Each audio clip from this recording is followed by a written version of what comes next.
इस समय भारतीय राजनीति में फ्री फायर गेम चल रहा है। कुछ लोग मोदी को हराने के लिए पबजी गेम का भी सहारा ले रहे हैं। हालांकि जब मोदी जी ने सख्ती की कि भैया बाहरी गेम खेल रहे हो तुम, तो उसके बाद कुछ लोगों ने बैटल ग्राउंड गेम्स को भी लॉन्च कर दिया। और जानते हैं ये जो गेम खेल रहे हैं वो कौन है? ये राजनीति के बड़े धुरंधर खिलाड़ी हैं, इन्हें हल्के मत समझना आप। ये खिलाड़ी कौन कौन है आप ये भी देख लीजिए। ये हैं अरविंद केजरीवाल, राहुल गांधी, ओवैसी को कमज़ोर मत समझिएगा कि एक ही सीट से लड़ते हैं। ये भी सबको पूरा का पूरा जो कहते हैं ना फ्यूल देना वो देते हैं और साथ के साथ खेलते भी हैं।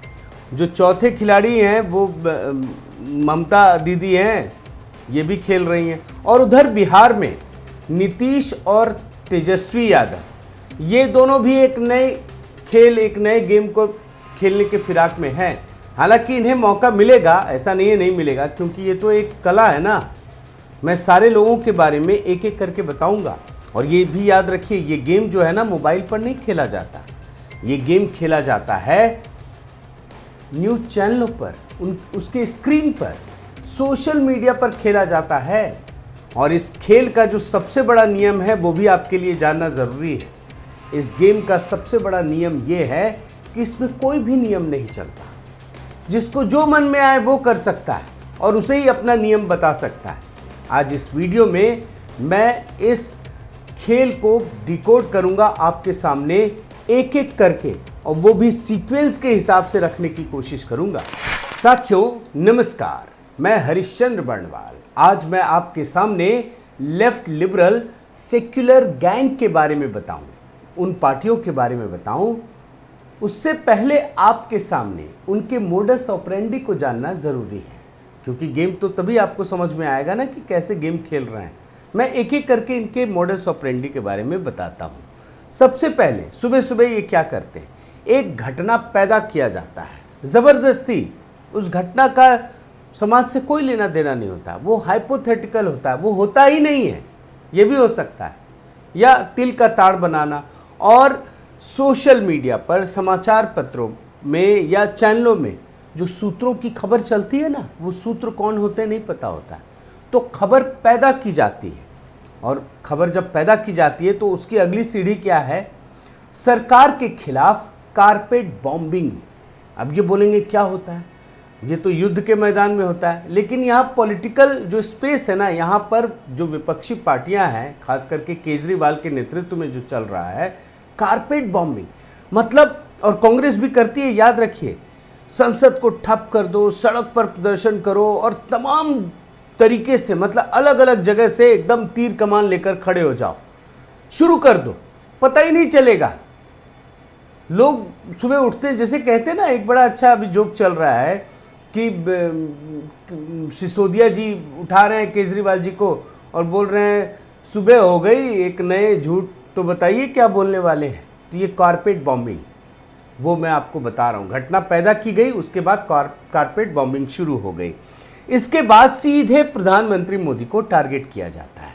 मतलब जब तक भाजपा को समझ में आए कि यार ये मुद्दा है क्या, हुआ क्या, उसको पता ही नहीं, क्योंकि हुआ ही नहीं असल में वो मुद्दा। तो उसके बाद सीधे प्रधानमंत्री मोदी को बदनाम करने की कोशिश की जाती है। फिर इसकी चौथी सीढ़ी आई है, लेकिन चूंकि घटना तो हुई नहीं, घटना तो कहीं है ही नहीं, ऐसी बात सबूत कहाँ से आएगा, सबूत मांगा जाता है। और तमाम तरीके से तो क्या बोलते हैं, सबूत दिखाएंगे, मेरे पास ये है, और यहाँ तक कि कोर्ट तक की बात की जाती है। सब कोर्ट में तय होगा, सब कोर्ट में तय होगा, ये सारी बातें की जाती हैं। और आखिर में, अच्छा, इन सब के बीच में बहुत सारे किंतु परंतु और आपको इन्फ्रेंसेस मिल सकते हैं, जनता की अदालत और तमाम चीज़ें। और आखिर में जब कुछ नहीं मिलता तो ये खेल खत्म हो जाता है और दूसरे गेम की तैयारी शुरू हो जाती है। अब मैं आपको पॉलिटिकल गेम 1 का नमूना दिखाता हूँ। राहुल गांधी हैं इसके कर्ता धर्ता, और आप देखिए, अब समझिए इस बात को। कल सर्वोच्च न्यायालय ने एक बड़ा फैसला किया, बहुत ही महत्वपूर्ण फैसला, पेगासस के मामले में। कोर्ट ने ये कहा कि जिन मोबाइल फ़ोन की पेगासस जासूसी के ऐप के लिए जांच की गई। पेगासस मामला याद है ना आपको, उसमें कहीं कोई सबूत नहीं मिला, यानी झूठे आरोप लगाए गए, किसी में भी सबूत नहीं मिला। जो एक आध चीज़ों की बात की जा रही है उसमें भी नहीं मिला।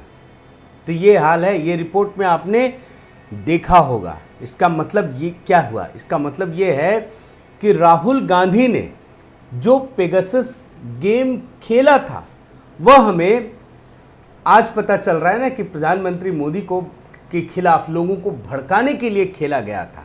और इसके लिए राहुल गांधी ने किस प्रकार का खेल खेला ये समझना आपके लिए दिलचस्प होगा। इसमें सबसे पहले क्या हुआ था, आप रिपोर्ट देखिए। 2021 में न्यूयॉर्क टाइम्स में एक रिपोर्ट प्रकाशित की गई थी। इसमें कहा गया था कि इजराइल से सैन्य समझौते के तहत भारत ने 2017 में पेगासस खरीदा।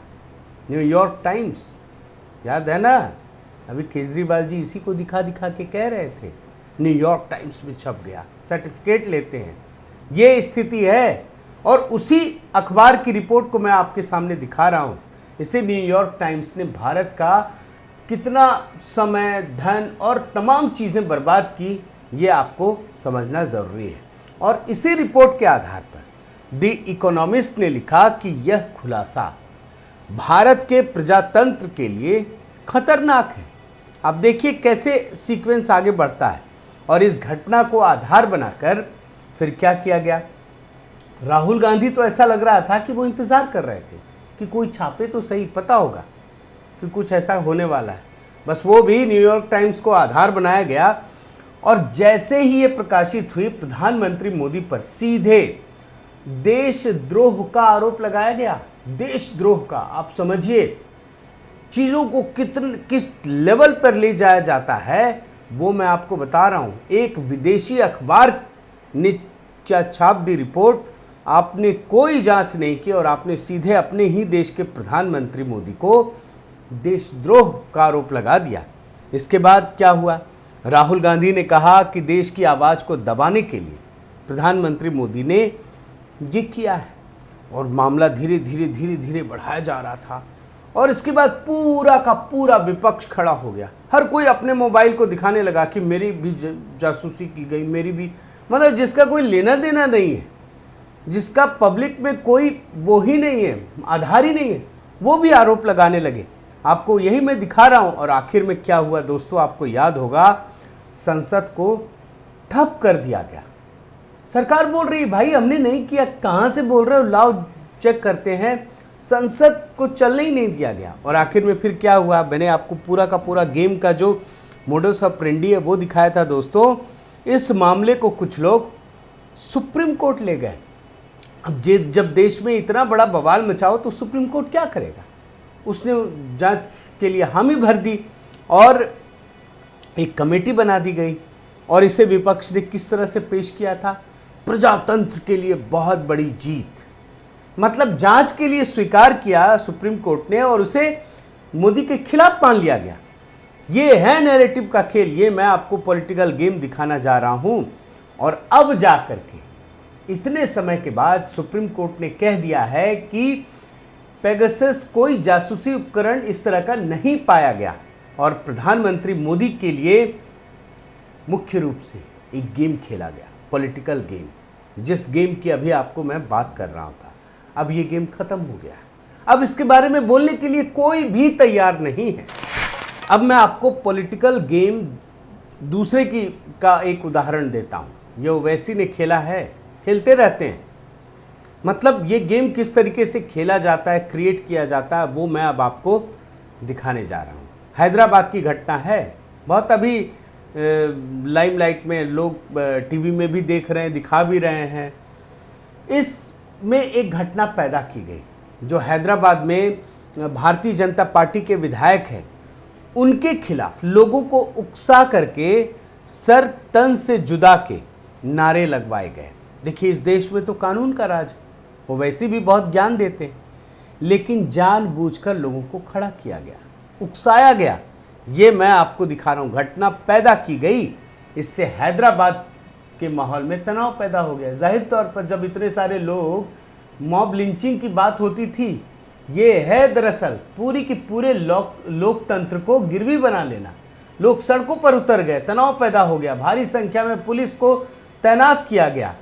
अब इस घटना को आधार बनाकर क्या किया गया, सीधे प्रधानमंत्री मोदी पर हमला शुरू कर दिया गया।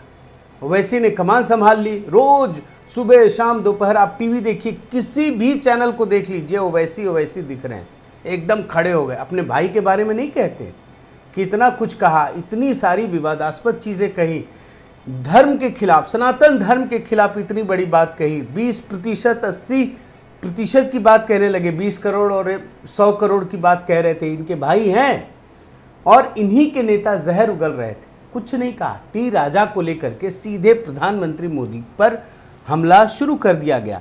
आप उनका एक छोटा सा बयान सुन लीजिए। जो नारे लगे मैं उसका कंडेम करता हूं। आपकी लड़ाई हमारी लड़ाई कानून के दायरे में रहकर होगी। अब ये जो बयान सुनाया ये क्या है, सर तन से जुदा के जो नारे लगाए गए थे ना, उसको कंडेम कर रहे हैं। अच्छा लगता है कि ओवैसी तो अच्छी अच्छी बात कहते हैं, लेकिन गेम का असल रूल अब आप समझिए, ये क्या करते हैं, कहते कुछ और है, करते कुछ और हैं। जब ये सरतन से जुदा जो गैंग है ना, उसको पुलिस ने गिरफ्तार किया, लोगों को जाकर पकड़ा, कार्रवाई की, तो यही लोग ओवैसी पुलिस थाने में फोन करके धमकाने लगे। विधायक, पार्षद सब लोग पहुंच गए और याद रखिए नारे लगाने वालों को रिहा करवा लिया। और याद रखिए ये तो गेम खत्म हो गया इनका। अभी भी जो राजा है उनको दूसरे मामले में गिरफ्तार किया जा चुका है, वो तो बात ही मैं नहीं उस पर बढ़ा रहा, वरना ये वीडियो बहुत लंबा हो जाएगा। लेकिन उनके भाई खुद उनके ऊपर जो पुराने बयान के तहत इतना भड़काऊ भाषण दिया है, उस पर कोई कार्रवाई नहीं। तो ये गेम खेलने का असली तरीका, और कोई बोलता भी नहीं है, ये आम जनता को समझने की ज़रूरत है। अब पॉलिटिकल गेम 3 उदाहरण देखिए। ये है केजरीवाल जी का शराबी गेम, बड़ा दिलचस्प है। रोज रोज गेम का स्वरूप बदल जाता है, ये ज़बरदस्त गेम है। अब इसमें क्या हुआ आप समझिए। केजरीवाल के साथी और उप मुख्यमंत्री, शराब मंत्री हैं जो दिल्ली के, मनीष सिसोदिया, उनके ऊपर और तमाम जगहों पर छापे पड़े। 144 करोड़ से अधिक का गबन का मामला है, फ़ायदा पहुंचाया गया। ये स्कैम इतना बड़ा है। और जब ये छापे पड़े उसके बाद से जाकर के केजरीवाल ने अपना गेम शुरू कर दिया। अब गेम क्या है आप ये समझिए। उन्होंने भी एक न्यूयॉर्क टाइम्स की रिपोर्ट को दिखाना शुरू किया। ये वही न्यूयॉर्क टाइम्स है पेगासस मामले में, आपको याद है ना।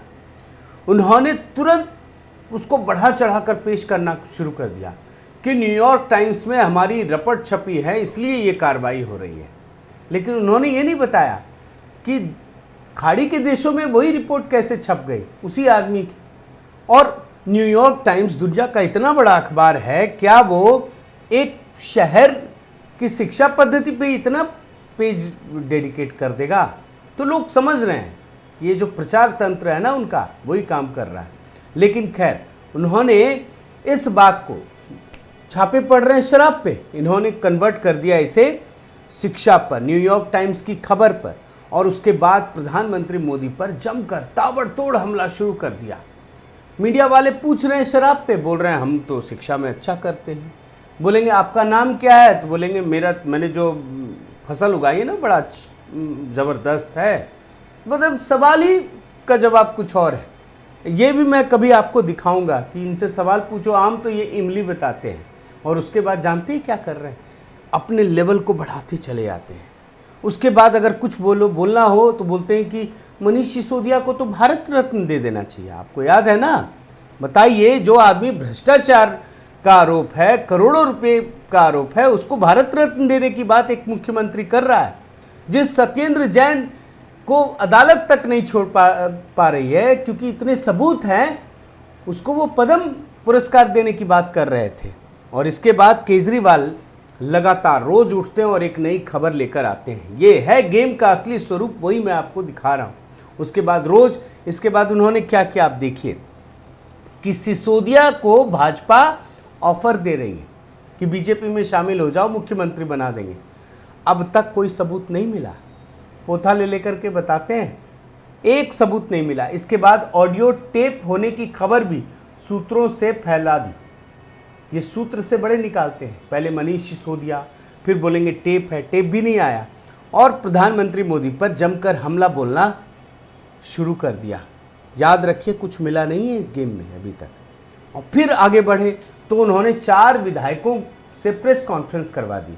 आपने देखा होगा कि विधायकों को बुलाया और सुबह से लेकर के बोल रहे हैं अभी 10 विधायक पहुंचे हैं, फिर 15 विधायक पहुंचे हैं, फिर 20 विधायक पहुंचे हैं, फिर 50 विधायक पहुंच गए, और आखिर में होना कुछ नहीं था। कोई विधायक, किसी ने कोई कोशिश नहीं की, और आखिर में फिर एक नई खबर फैलानी शुरू कर दिया, ऐलान कर दिया कि दिल्ली में ऑपरेशन लोटस फेल हो गया।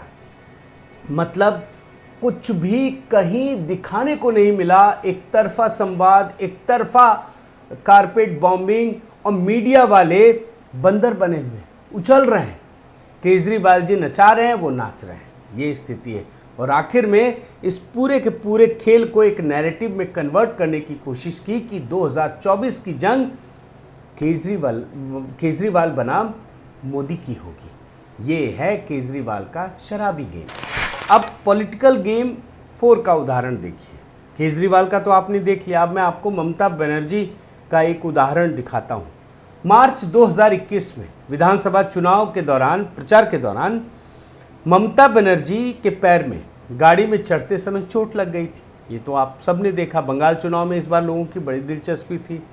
उसके बाद ममता बनर्जी ने क्या किया, एक घटना पैदा की और ये खबर फैलाने की कोशिश की कि उन पर हमला किया गया है। चोट खुद से लगी, लेकिन उन्होंने कहा कि हमला कर दिया गया है, और टीवी में दिख रहा है, स्क्रीन में, कैमरे में दिख रहा है। ये पूरा हंगामा खड़ा किया गया, अस्पताल में भीड़ लग गई, लोग एकदम पहुंचने लगे, भारी भरकम। आप टीवी स्क्रीन को याद कीजिए, बंगाल चुनाव के समय ज़बरदस्ती जो खुद से चोट लगी है, अपनी लापरवाही से लगी है, उसको हमला में कन्वर्ट कर दिया गया। और ममता ने अस्पताल के बेड से वीडियो जारी कर कहा था कि मैं व्हील चेयर से ही प्रचार करूंगी। उन्हें रोकने के लिए ये किया गया है। और अब आप ये भी रिपोर्ट देखिए कि प्रधानमंत्री मोदी पर हमला शुरू कर दिया गया। कैसे घटना को क्रिएट करके और आगे फैलाया जाता है, तिल से ताड़ बनाया जाता है, वो आप देखिए। और ये तक मांग की गई दोस्तों कि इसकी जांच सीबीआई से होनी चाहिए।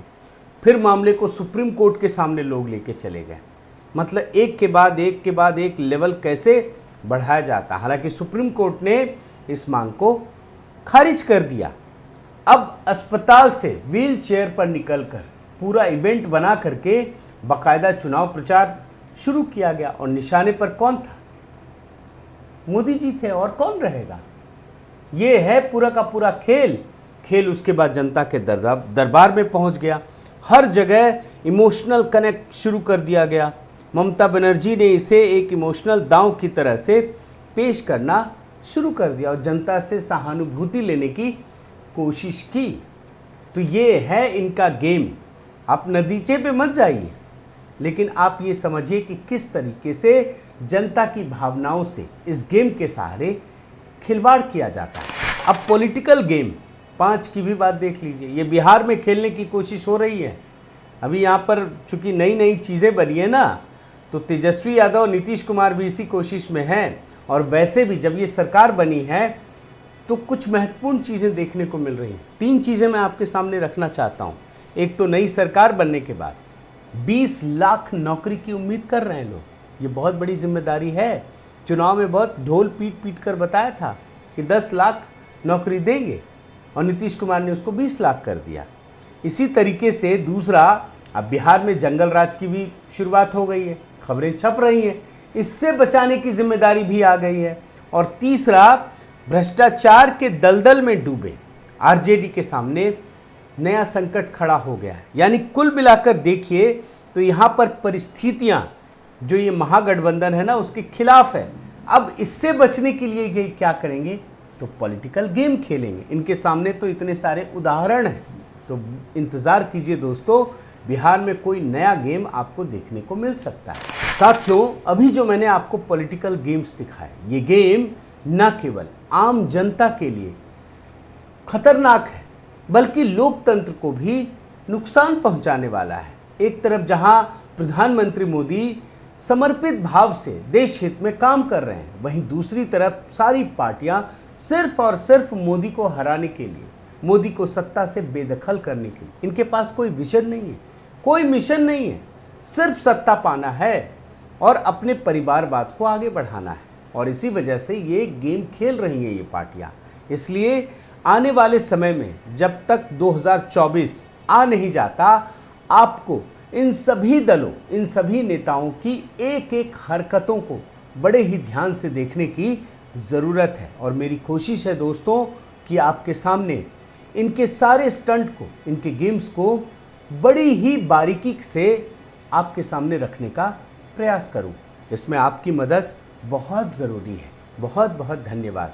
आपसे निवेदन है कि आप मेरे चैनल को ज़रूर सब्सक्राइब कीजिए, अपना प्यार ऐसे ही देते रहिए, लाइक कीजिए, शेयर कीजिए और इस बेल आइकन को प्रेस करना भी मत भूलिएगा। नमस्कार।